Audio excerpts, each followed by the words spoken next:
तुम्हारी किस्मत में पैसा बिल्कुल नहीं है मियाँ। हाथ की लकीरों में बस गरीबी ही लिखी हुई है। कोई फायदा नहीं है, जिस काम में भी हाथ डालोगे उससे नुकसान ही उठाओगे। तुम्हारी गिनती उन नौजवानों में होती है जो सोने में भी हाथ डाले तो मिट्टी हो जाए।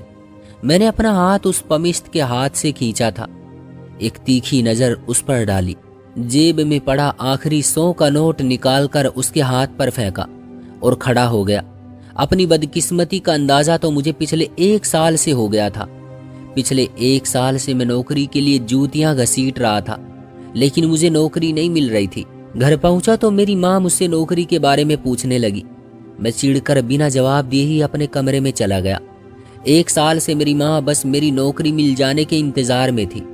रात को जब मैं सोने के लिए लेटा तो पमिश्त की बात मेरे दिमाग में घूमने लगी। ये तो उसकी बात सच थी। मैं जिस काम में हाथ डालता मुझे नुकसान का ही मुंह देखना पड़ रहा था, लेकिन मैं सारी जिंदगी यूं तो नहीं गुजार सकता था। फिर मैंने सोचा कि हाथों की लकीरों पर तो यकीन वैसे भी नहीं करना चाहिए। मुसलमान होने की खातिर मुझे किसी पमिश्त के पास जाना ही नहीं चाहिए था। मैंने करवट बदली और खुद को झूठी तसल्ली देने लगा। मैंने कहा ये पमिश्त कुछ नहीं होते और ना ही हाथों की लकीरों में किस्मत का हल लिखा होता है। मैं मेहनत करूंगा तो यकीनन कामयाब हो जाऊंगा। दूसरे दिन ही मैंने अपने दोस्त से अपनी इस परेशानी के बारे में बात की। वो मुझे एक नजूमी के पास ले गया। जब मैं उसके कमरे में गया तो वहाँ अजीब सा माहौल था। कहने को वो नजूमी था, वो सितारों के बारे में सब कुछ जानता था। उसके कमरे में सिर्फ एक नाइट बल्ब जल रहा था और वो सामने कुर्सी पर बैठा था। सामने रखे टेबल के शीशे के नीचे सितारों की तस्वीर लगी हुई थी। सामने ताश के पत्ते जैसे ताश पड़े हुए थे, लेकिन वो कुछ अजीबोगरीब किस्म के थे। मैं अपने दोस्त के साथ सामने कुर्सी पर बैठ गया। उसने मेरा नाम, दिन, तारीख, पैदाइश, सन पूछा तो मैंने बता दिया। फिर वो ताश के पत्तों को घुमाने लगा। फिर कुछ पत्ते उसने उठाकर मेरे सामने रख दिए। पत्ते उठा उठाकर आंखें बंद करता और उंगली से आसमान की तरफ न जाने कैसे इशारेबाजियां करता। मुझे तो वो देखकर ही ढोंगी सा लग रहा था। मैंने अपने दोस्त को यूं देखा कि जैसे उसे कह रहा हो कि यहाँ तो आना ही बेकार हुआ। अभी ये काम जारी था कि मुझे लगा एक ठंडी हवा की लहर मेरे अंदर अचानक से दौड़ी है। जून की गर्मी के मौसम में भी मैं कपकपा उठा था। मुझे लगा जैसे कि कोई एक ठंडी हवा की लहर मेरे अंदर समा गई हो। मेरे दिल की धड़कन एकदम से तेज हुई थी। मुझे अपनी हालत समझ नहीं आ रही थी, लेकिन लगता था कुछ हुआ है। उसके बाद उस शख्स ने अपनी आंखें खोली। उस वक्त उसकी आंखें बिल्कुल हैरान थी। वो मुझे कहने लगा कि मेरी आंखों में देखो। मैं उसकी आंखों में देखने लगा। उसके बाद मुझे अपना सर चकराता हुआ महसूस हुआ। फिर वो मुझे कहने लगा कि तुम्हारे सितारे बहुत घूम रहे हैं, नाकामियां ही नाकामियां हैं तुम्हारी किस्मत में। मैंने दिल में कहा कि ये कौन सी नई बात है जो तुम मुझे सुना रहे हो। ये बातें तो मैं जानता हूँ। अभी ये शब्द मेरे मुंह में थे तो वो कहने लगा कि नई बात भी सुना देता हूँ, क्यों फिक्र कर रहे हो। ये सुनकर तो मेरा दिल धक से रह गया था। वो मेरी सोचों को कैसे पढ़ बैठा था। अब तो मैं सोचने से भी डर रहा था कि कहीं मेरी कोई गलत सोच उसे बुरी ही ना लग जाए। खैर, जो भी था, मैं दिल में उस शख्स के लिए ये मानने के लिए मजबूर हो गया था कि वो वाकई कोई चीज है। खैर, उसके बाद जो बात उसने मुझसे कही वो तो मेरे लिए बिल्कुल हैरान करने वाली थी और अजीब भी। मैंने आज तक ऐसी बात किसी के मुंह से नहीं सुनी थी। मैंने कहा कि ऐसा कैसे मुमकिन है। वो कहने लगा, मुमकिन है अगर तुम किसी ऐसी लड़की के साथ संबंध बनाओ जिसका सितारा जहरा हो तो वो तुम्हारी किस्मत बदल सकती है, वरना भाई तुम हमेशा ऐसे ही बदकिस्मत रहोगे। ये कहकर उसने हमें जाने के लिए कहा था। मैंने दिल में सोचा, यहाँ आना भी बेकार ही साबित हुआ। मेरे दोस्त ने कहा कि अब तुम बस दुआ ही करो तो तुम्हारी परेशानी हल हो सकती है। मैंने कहा, तुम ठीक कह रहे हो, मुझे तो कोई भी रास्ता नजर नहीं आ रहा। अपने दोस्त को मैंने मोटरसाइकिल पर ही उसके घर उतारा था। फिर उससे मैंने उधार 200 रुपये मांगे कि मुझे पैसे दे दो, जैसे ही नौकरी लगी वापस कर दूंगा, क्योंकि मेरी बाइक में पेट्रोल बिल्कुल खत्म हो चुका था। उसने मुझे हैरानी से देखा। कहने लगा कि पिछले 1 साल से तो तुम यही कहकर के मुझसे कई हजार रुपये ले चुके हो। खैर, मेरा दोस्त बहुत अच्छा था। उसने बातें तो मुझे खूब सुनाई, लेकिन 200 के नोट भी पकड़ा दिए। मैंने 200 रुपये अपनी जेब में डाले, लेकिन मुसीबत ये थी कि पेट्रोल पंप कोई भी करीब नजर नहीं आ रहा था और मेरी बाइक रुकने वाली थी। रात के 1 बज गए थे और गलियां सुनसान सी होने लगी थी। मैंने शॉर्टकट के चक्कर में मोटरसाइकिल एक सुनसान से इलाके में डाल दी कि यहीं से गलियों से निकलूंगा तो जल्द ही मेन रोड पर पहुंच जाऊंगा। जहां मुझे आसानी से पेट्रोल पंप मिल जाता। लेकिन जिस इलाके में मैं गया वहां पर बिल्कुल सन्नाटा था और हर तरफ अंधेरा ही अंधेरा था। शायद उस इलाके की लाइट बंद थी। जितनी जल्दी मुझे वहां से निकलने की थी उतना ही मेरा सफर लंबा होने लगा था। यहाँ तक कि एक गली का मोड़ मुड़ते ही मेरी मोटरसाइकिल एक झटके से रुकी थी। मोटरसाइकिल के सामने की लाइट भी बंद हो चुकी थी।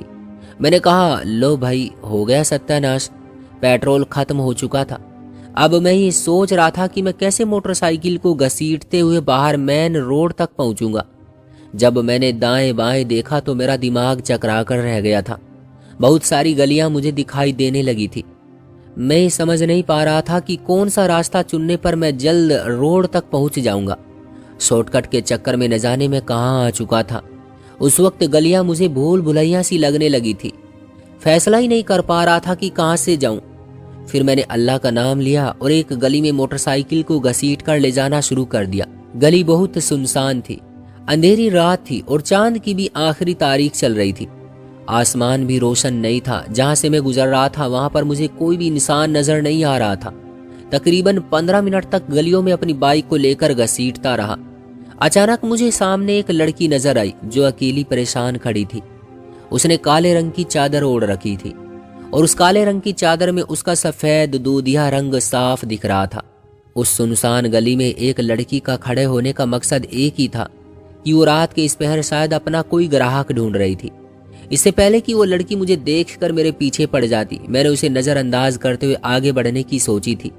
लेकिन जैसे ही मैं बाइक उसके पास से गुजारने लगा तो वो कहने लगी, बात सुनिए। लेकिन मैंने उसकी बात को नजरअंदाज किया और अपनी मोटरसाइकिल आगे बढ़ा दी। वो मेरा पीछा करने लगी, कहने लगी कि बात सुनिए, मैं बहुत परेशान हूँ। मैं जिस रिक्शे में घर आ रही थी वो रिक्शा रास्ते में खराब हो गया, इसलिए मैं पैदल ही घर के लिए निकल पड़ी। लेकिन अब मैं चल चल कर थक चुकी हूँ। दूसरा मुझे रास्ता भी समझ नहीं आ रहा। बस आप मुझे मेन रोड तक छोड़ दें। शक्ल से वो मुझे वाकई कुछ मजबूर सी लग रही थी, लेकिन मैं उसे क्या रास्ता बताता।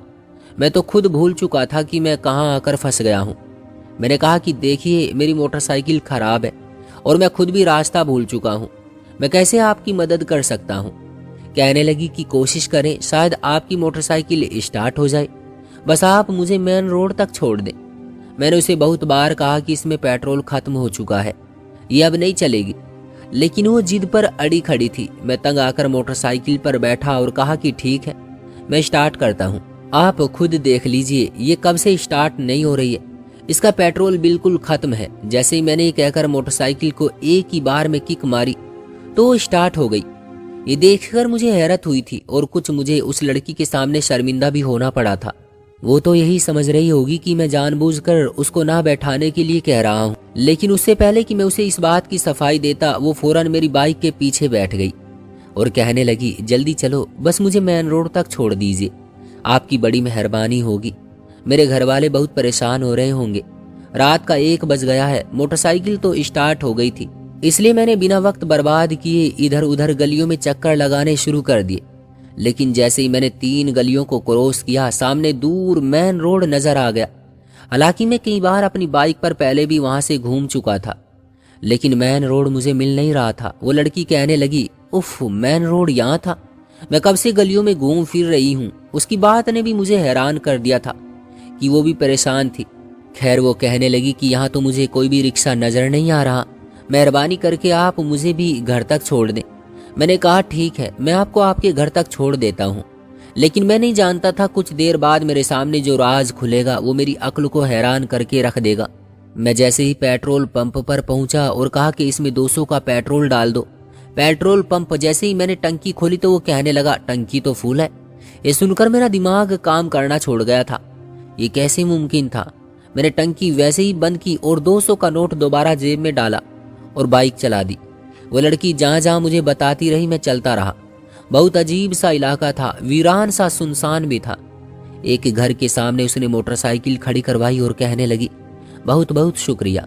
मुझे हैरत का झटका उस वक्त लगा जब उसने अपने पर्स से चाबी निकाली और ताला खोलने लगी तो मैं हैरान हुआ। वो तो कह रही थी कि उसके घर वाले परेशान हो रहे होंगे और यहाँ तो घर खाली था, ताले की चाबी तो उसके पास थी। खैर, मैंने वहां से जाने को सही समझा क्योंकि रात के 2 बज चुके थे। मेरी माँ मेरा इंतजार कर करके परेशान हो रही होगी। मैं वहीं से वापस आ गया, लेकिन जैसे ही मेन रोड पर पहुंचा मेरी बाइक फिर यूं रुक गई जैसे कि कभी चली ही ना हो। मेरे लिए दूसरा हैरत का झटका ये था कि जब मैंने टंकी खोलकर देखी तो टंकी बिल्कुल खाली थी, लेकिन शुक्र था कि सामने पेट्रोल पंप था। मुझे लग रहा था कि मैं चक्कर खाकर गिर जाऊंगा। मेरे साथ क्या अजीबोगरीब सी बातें हो रही हैं। खैर, मैंने पेट्रोल पंप से पेट्रोल डलवाया और घर चला आया। मैंने अपनी फाइल उठाई, फिर किसी ऑफिस में नौकरी की तलाश में चला गया, लेकिन मैं जानता था कि नौकरी मुझे अब भी नहीं मिलेगी। 1 साल से मैं दर दर की ठोकरें खाकर थक गया था। मैं जैसे ही रोड पर पहुंचा तो मैंने बस स्टॉप पर उसी लड़की को देखा। वो भी मुझे ही देख रही थी। वो मुझे देखकर मुस्कुराने लगी। फिर उसने मुझे अपने पास आने का इशारा किया। मुझे ये बात बहुत अजीब लगी। मैंने अपने आसपास देखा कि किसी ने उसे इशारा करते हुए देखा तो नहीं, वरना सब लोग यही कहते कि लड़कियां मुझे इशारा कर रही हैं। अरे हाँ, वो लड़की थी, बड़ी खूबसूरत। पहले मैंने सोचा कि मैं सीधा सीधा अपना रास्ता नापता हूँ, मुझे क्या पड़ी है कि उस लड़की के पास जाऊं। फिर भी न जाने क्यों मैं उसके पास चला गया। कोई अजीब सी कशिश थी जो मुझे उसकी तरफ खींच रही थी। मैं उसके पास गया तो वो कहने लगी कि आपका बहुत बहुत शुक्रिया, आपने मुझे घर छोड़ा था। मेरे घर वाले बहुत परेशान थे कि मैं इतनी देर से क्यों पहुंची। फिर मुझे लगा ये लड़की झूठ बोल रही है, क्योंकि घर पर तो ताला था। फिर वो मुझसे कहने लगी, नौकरी की तलाश में जा रहे हो? मैंने कहा जी हाँ। वो कहने लगी, इस बार जरूर लग जाएगी। मैंने कहा, ये आप कैसे कह सकती हैं? कहने लगी, बस कह सकती हूँ, आप जाइए, आपकी नौकरी लग जाएगी। मैंने उसकी बात को मजाक में लिया था, लेकिन जब मेरा इंटरव्यू हुआ तो मेरे बॉस ने जो खबर मुझे सुनाई, मेरा दिमाग खुलकर रह गया। वो कहने लगे कि हमने तुम्हें नौकरी पर रख लिया है और सैलरी भी अच्छी थी। कुछ देर तो मैं बेयकीनी से अपने बॉस की तरफ देखता रहा। फिर मुझे उस लड़की की बात याद आने लगी। मुझे लगा कि वाकई उस लड़की में कोई ना कोई बात तो जरूर है। उसके कहने पर मुझे नौकरी मिल गई। मैं वापस जब घर जा रहा था तो वो लड़की फिर बस स्टॉप पर खड़ी थी। वो मुझे वैसे ही मुस्कुरा कर देख रही थी। इस बार मैं खुद उसके पास गया। मैंने कहा, आपको घर छोड़ दूं? तो वो मुस्कुराकर मेरी बाइक पर बैठ गई। मैंने उसके घर के पास जाकर अपनी बाइक को रोका था। जैसे ही वो बाइक से नीचे उतरी, कहने लगी, आपको मुबारक हो, आपको नौकरी मिल गई। मैंने उसे कहा कि आप कैसे जानती हो कि मुझे नौकरी मिल गई है? कहने लगी, उस दिन आपने बताया तो था कि आपका सितारा घूम रहा है, आपके हर काम उल्टे होते हैं। मैं सोचकर याद करने लगा था कि ये बात मैंने इसे कब कही थी। पहले तो मुझे याद नहीं आया। मुझे लगा शायद जब हमारी मोटरसाइकिल पर बहस हो रही थी उस वक्त मैंने कह दिया होगा, ले भाई, मेरी बाइक नहीं चलेगी क्योंकि मेरे सितारे घूम रहे हैं। मैंने कहा, उससे मेरी नौकरी मिलने का क्या संबंध है? वो कहने लगी, संबंध ये है कि मुझे किसी ने ये बताया था कि अगर मैं किसी ऐसे इंसान को मिल जाऊं जिसके सितारे घूम रहे होंगे तो उसको मेरी मौजूदगी से बड़ा फायदा होगा, उसकी किस्मत बदल जाएगी। ये सुनकर तो मुझे यकीन नहीं आ रहा था। खैर, मेरी नौकरी जरूर लगी थी। मैं उसे उसके घर छोड़कर वापस अपने घर आ गया, लेकिन मेरा दिमाग उस लड़की की तरफ झुक गया था। अब वो रोज मुझसे मिलने लगी, बातें करने लगी थी। वो जब मेरी किसी कामयाबी के बारे में कहती तो वो काम फौरन हो जाता था। लेकिन एक बात जो उसने मुझसे कही वो सुनकर मैं बौखला कर रह गया था। वो मुझसे कहने लगी कि मेरी वजह से आपके इतने काम हुए हैं, क्या परेशानी है कि मेरा भी आप एक काम कर दो? मैंने पूछा, हाँ बताओ, क्या काम है? तुम्हारी वजह से तो मेरी सैलरी भी डबल हो गई है, तुम मेरे लिए बहुत लकी हो। मेरी बात सुनकर वो कहने लगी कि तुम भी मेरे लिए बहुत लकी हो, तुम नहीं जानते कि तुम क्या हो, तुम्हें अपनी अहमियत का अंदाजा हो जाए। तो उसने अपनी बात अधूरी छोड़ दी थी। मैं कुछ घबराया था। मुझे ये लग रहा था जैसे कि वो लड़की मुझसे मोहब्बत करने लगी हो, तभी ऐसी बातें कर रही है। वो लगातार मेरी आंखों में देख रही थी। मैंने नोट किया था कि वो पलकें नहीं झपकती थी, या शायद जब मैं उसे देखता था तब वो पलकें झपकना नहीं चाहती थी। एक अजीब सा एहसास था उसकी आंखों में, इसलिए मैं उसकी तरफ देखना नहीं चाहता था, क्योंकि मैं चाहता था कि पहले मैं कारोबारी तौर पर मजबूत हो जाऊं, फिर शादी के चक्कर में पड़ूंगा, और मैं मोहब्बत के चक्कर में पड़ना नहीं चाहता था। मैंने टॉपिक बदलने की कोशिश की और कहा कि तुम बताओ, तुम्हारा क्या काम करना है? दोबारा जो बात उसने मुझसे कही थी उसने मेरे होश उड़ा के रख दिए थे। वो कहने लगी, मुझे तुम्हारी एक रात चाहिए, उधार ही दे दो, इसके बदले में तुम्हें लाखों रुपये दूंगी। ये सुनकर तो मेरे कान लाल हो गए थे। मैं सोच भी नहीं सकता था कि वो लड़की मुझे ये सब भी कह सकती थी। शायद मेरा पहला अंदाजा ही उसके बारे में ठीक था। वो सच में ही कोल गर्ल लग रही थी। जब भी मैं उसको उसके घर छोड़ने जाता तो घर पर बड़ा सा ताला ही लगा होता था। मैंने कहा, मैं ऐसा मर्द नहीं हूँ, मैं बहुत शरीफ इंसान हूँ। वो कहने लगी, अगर तुमने मेरी बात नहीं मानी तो फिर वहीं पर लाकर खड़ा कर दूंगी जहां से तुम चले थे। उस वक्त तो मैं इस पोजीशन में नहीं था कि दोबारा से सड़क पर आकर खड़ा हो जाता। क्योंकि मेरी सैलरी बहुत अच्छी लग चुकी थी, इसलिए मैंने अपने घर में मरम्मत का काम शुरू करवा दिया था और अपने बॉस से कर्ज में पैसे भी ले चुका था। मैं सोच रहा था कि सैलरी से कटवा दूंगा। अगर वो लड़की वाकई ऐसा करती तो यकीनन मुझे सड़क पर ला सकती थी। मैंने कहा मैं सोचकर बताऊंगा। मैं ये कहकर अपने घर आ गया और सोचने लगा कि क्या करूं और क्या ना करूं। मैंने आज तक ऐसा कोई गुनाह नहीं किया था जिस तरह के गुनाह करने के लिए वो मुझे कह रही थी। मैंने सोचा कि एक रात की ही तो बात है, अल्लाह से माफ़ी मांग लूंगा, लेकिन अगर उसकी वजह से मेरी नौकरी छूट गई तो फिर मैं कहीं का नहीं रहूंगा। खैर, मैंने अपने दिल को गुनाह के लिए तैयार कर लिया था। अगले दिन वो लड़की मुझे मिली तो मैंने उससे कहा कि मुझे तुम्हारी बात मंजूर है। मेरी बात सुनकर वो बहुत खुश हुई। फिर मुझे कहने लगी कि जिस घर में तुम मुझे रोज छोड़ते हो, रात को ठीक 1 बजे वहीं बाहर आ जाना। मैंने कहा ठीक है। मेरी माँ 12 बजे तक सो जाती थी, इसलिए माँ के सोते ही मैं घर से बाहर निकल गया। आधे घंटे की दूरी के बाद 12:30 बजे तक मैं उसके घर पर मौजूद था। इस रात उसके घर पर ताला नहीं लगा हुआ था। मैंने कुंडी बजाई तो फौरन उसने दरवाज़ा खोल दिया। जैसे वो मेरा इंतजार कर रही थी। उसे देखकर तो मैं अपने होश खोने लगा था। मेरे सामने वो सजी संवरी खड़ी थी। मेरा तो वो सुख चैन चुराने का हुनर रखती थी और उस वक्त तो कयामत ढा रही थी। मैं उसके घर में अंदर गया तो वो मुझे कमरे में ले गई। उस कमरे को देखकर तो मेरे रहे सहे होश भी खत्म होने लगे थे। पूरा कमरा गुलाब के फूलों से सजा हुआ था, जैसे शादी की पहली रात दूल्हे का कमरा सजा होता है। इस तरह के माहौल में तो अच्छे अच्छे बहक जाते हैं। मैं भी बहकने लगा था। मैं नहीं जानता था कि आज की रात में उस पर क्या कयामत गुजरने वाली है। वो लड़की मेरे करीब आने लगी। मैं उसके हुस्न में खोने लगा था। जैसे ही उस लड़की ने मुझे अपनी बाहों में लिया और मुझे अपने साथ लगाने लगी तो मुझे अपना सांस रुकता हुआ महसूस हो रहा था। मैं उस वक्त चकरा सा गया। मैं एक मजबूत जिस्म का मर्द था। उस कमजोर लड़की की बाहों से मैं खुद को आजाद नहीं कर पा रहा था। जैसे जैसे वो मेरे करीब आ रही थी, मैं तो जैसे खुमार में डूबता चला जा रहा था। मैंने अपनी जिंदगी में इतनी लंबी रात नहीं देखी थी जितनी कि आज की रात थी। खत्म होने का नाम ही नहीं ले रही थी। सुबह उठा तो ऐसे लगा जैसे एक रात में मेरी सारी ताकत निचोड़ के रख दी हो। मेरे जिस्म से जान ही निकल चुकी हो। मैं यकीन से कह सकता था कि वो लड़की इंसान नहीं थी। कोई भी लड़की ऐसा नहीं कर सकती थी। मुझे अभी भी अपना सांस कटता हुआ महसूस हो रहा था। मैं उठने की बहुत कोशिश कर रहा था, मगर रात की तरह बिल्कुल बेबस था। मैं मुश्किल से उठकर बैठा था। इतनी देर में वो लड़की नहाकर मेरे सामने खड़ी हो गई। कहने लगी, देखना आज पूरे 2 लाख रुपयों का फायदा होगा। तुम जाओ, जाकर जो काम करना चाहते हो कर लो। मुझ में इतनी हिम्मत नहीं थी कि मैं उठकर अपने कदमों से चलते हुए उसके पास जाता। मैंने उससे कहा कि सच बताओ कि तुम कौन हो, जो भी बात करो खुलकर करो। कहने लगी, अब भी तुम मुझसे ये सवाल कर रहे हो? तुम्हें उस रात में ही अंदाजा हो जाना चाहिए था। फिर कहने लगी कि मैं एक जिन्नी हूँ। जिस नजूमी के पास तुम गए थे मैं उसका काम करती हूँ। उस शख्स ने अपनी पढ़ाइयों से मुझे अपने कब्जे में किया हुआ है। वो मुझसे अपने पास आने वाले लोगों के काम निकलवाता है। उसे बस दूसरों के बारे में जानकारी लाकर देती हूँ, जिससे कि वो अच्छे पैसे कमा लेता है। लेकिन उस दिन जैसे ही मैंने तुम्हें उसके ऑफिस में आते देखा तो मैं अपने होश खो बैठी थी। मैंने आज तक इतना खूबसूरत मर्द नहीं देखा था कि जैसे तुम हो। बस मेरा दिल तुम पर आ गया, इसलिए तुम्हें ऐसे रास्ते पर चला दिया जहां पर तुम्हें दिखाई नहीं दे रहा था। मैंने उसे कहा कि मैंने तुम्हारी ख्वाहिश पूरी कर दी है, इसलिए अब तुम मेरा पीछा छोड़ दो। वो कहने लगी कि मैं तो इस एक रात में ही तुम्हारी दीवानी हो गई हूँ। मैं तो ऐसी कई रातें तुम्हारे साथ गुजारना चाहती हूँ। ये सुनकर तो मेरे अंदर एक सनसनी सी दौड़ गई थी। मैं झुरझुरी सी लेकर रह गया था।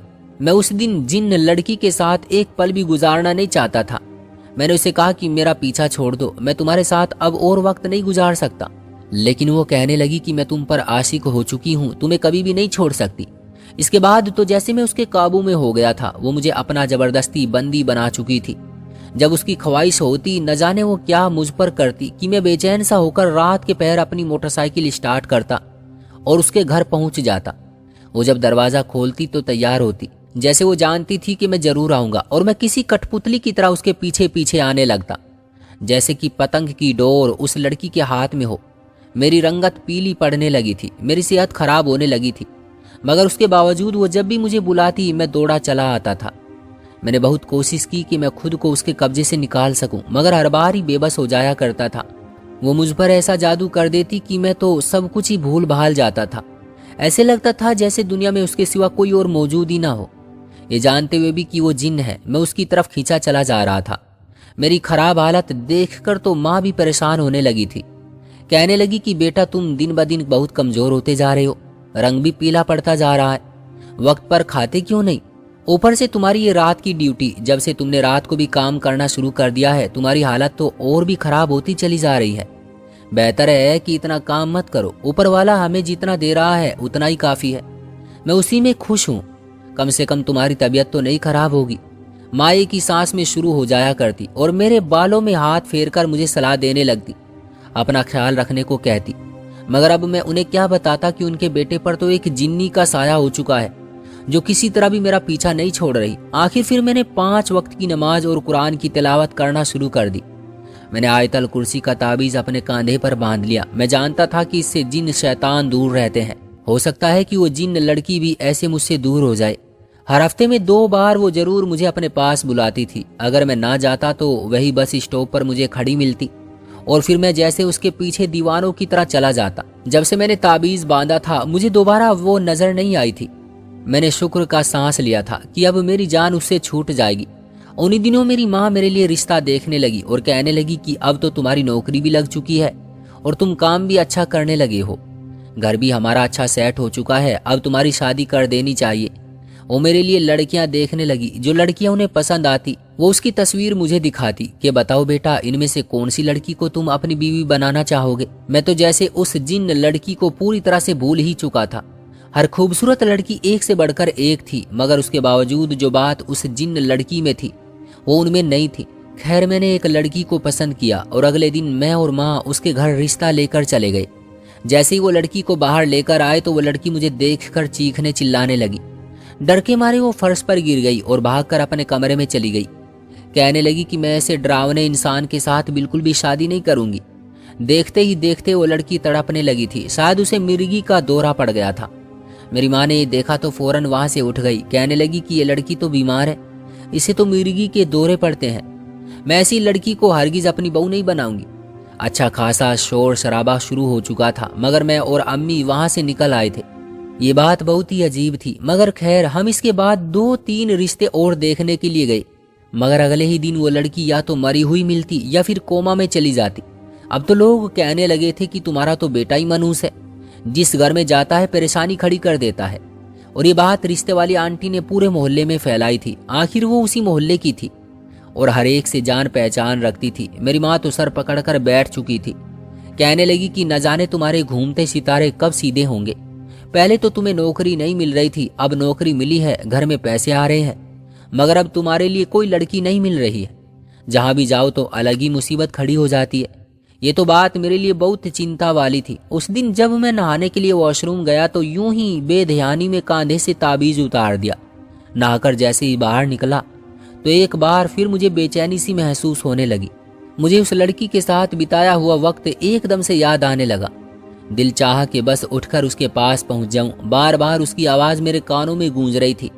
मेरी माँ ने खाना मेरे लिए तैयार कर रखा था, मगर मैंने हर चीज़ को वहीं छोड़ा। माँ मुझे बुलाती रह गई, मगर मैं अपनी मोटरसाइकिल पर बैठकर उस लड़की के घर चला गया। जैसे ही दरवाजे के बाहर पहुंचा तो खुद ब खुद ही दरवाज़ा खुल गया। मैं बेचैनी से अंदर गया, मगर वो लड़की सामने मौजूद नहीं थी। मैं भागकर उसके कमरे की तरफ गया जहां पर अक्सर वो मुझसे मिला करती थी। जैसे ही कमरे का दरवाजा खुला तो मेरे होश उड़ गए। एक बार फिर वो कमरा किसी दुल्हन की तरह सजा था। वो अपने घर में बाल कमर तक फैलाए बैठी वो मेज पर खाना लगा रही थी। कहने लगी, मैं जानती थी तुमने खाना नहीं खाया, ये सब मैंने अपने हाथों से तुम्हारे लिए तैयार किया है। उसका एक एक शब्द तो जैसे मेरे जिस्म में रस घोल रहा था। मैं उसके पास बैठ गया। वो मेरे बहुत ही करीब बैठी थी।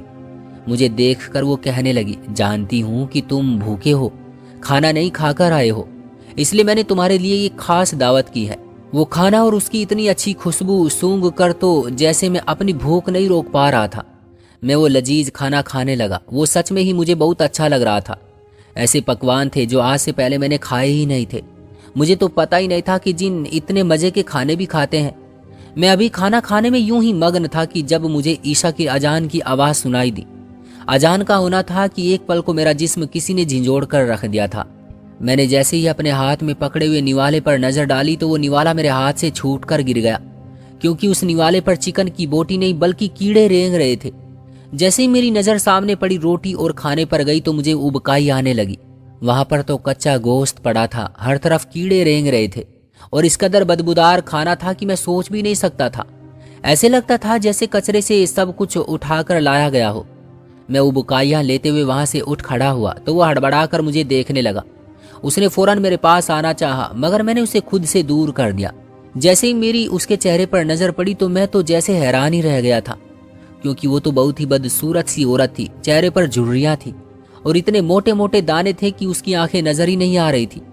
वही उसके सफेद बाल जो यूं अकड़े थे जैसे सदियों से धोए ही ना गए हों। इस कदर बदसूरत औरत तो मैंने अपनी जिंदगी में आज तक नहीं देखी थी। तो ये थी उसकी असल हकीकत। और मेरे सामने जिस कदर वो खूबसूरत बनकर आया करती थी, उसके सारे कब्जे और सारा जादू मुझसे हट चुका था। मैं अपने होश में वापस आ चुका था।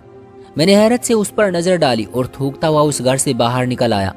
वो मेरे पीछे से चिल्ला रही थी, चीख रही थी, मुझे बुला रही थी, मगर मैंने उसकी एक न सुनी। रात में मेरा जी बहुत मितलाने लगा तो मैं सड़क के किनारे उल्टियां करने लगा।